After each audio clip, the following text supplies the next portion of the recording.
ঈদযাত্রা ধীরে ধীরে চাপ বাড়ছে সড়ক ও রেলপথে। কমলাপুর রেল স্টেশনে গেল কয়েকদিনের তুলনায় ভিড় বেড়েছে। একই চিত্র বাস টার্মিনালেও।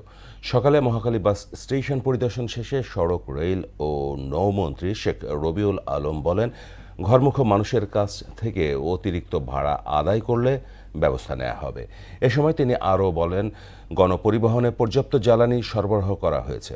বিজন কুমারকে সঙ্গে নিয়ে আরও জানাচ্ছেন তরিকুল ইসলাম। ঈদযাত্রার চতুর্থ দিনে এসে ট্রেনের ঘরমুখো মানুষের চাপ বেড়েছে। কমলাপুর রেল স্টেশনে এখন পর্যন্ত ভোগান্তির তেমন অভিযোগ পাওয়া যায়নি। সঠিক সময়ে ট্রেন ছেড়ে যাওয়ায় সন্তোষ জানান তারা। আর রেল কর্তৃপক্ষ বলেছে, মঙ্গলবার সরকারি ছুটি শুরুর পর চাপ আরও বাড়বে। এজন্য স্পেশাল সার্ভিস পরিচালনা করা হবে।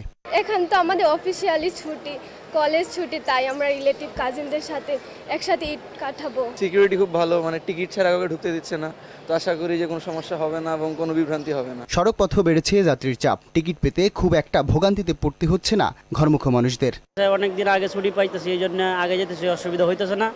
তবে অন্যান্য বছর থেকে এবার একটু মনে হয় শান্তিতে যেতে পারবো আর কি। সবসময় এখান থেকেই টিকিট কেটে যায়, টিকিট ভাড়া সেম অ্যাজ ওয়েল অ্যাজ। মহাখালীর বাস টার্মিনাল পরিদর্শনে গিয়ে সড়ক, রেল ও নৌমন্ত্রী শেখ রবিউল আলম বলেন, ঈদযাত্রা নির্বিঘ্ন করতে সার্বিক প্রস্তুতি নিয়েছে সরকার। একটা স্বস্তি নিরাপদ ঈদযাত্রা এবার আমাদের জনগণ আমাদের বাস স্টপেজ অথবা ধরেন ট্রেন স্টেশন অথবা লঞ্চ স্টেশন থেকে নিশ্চিতভাবে পেতে চলেছে।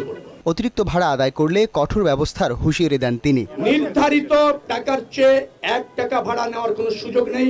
মোবাইল কোর্ট এখানে আছে, এখানে ভিজিলেন্স টিম এখানে আছে, এখানে কন্ট্রোল রুম আছে পুলিশের। যে কোনো যাত্রী কমপ্লেন করলে তাৎক্ষণিক ব্যবস্থা নেওয়া হবে। ঈদে কোনো ফিটনেসবিহীন যানবাহন চলতে দেওয়া হবে না বলেও সতর্ক করেন মন্ত্রী। ফিটনেসবিহীন গাড়ি চলা আমরা সম্পূর্ণভাবে নিষিদ্ধ এবং নিরুৎসাহিত করছি। গণপরিবহনে পর্যাপ্ত জ্বালানি নিশ্চিত করা হয়েছে। তরিকুল ইসলাম, মোহনা সংবাদ, ঢাকা।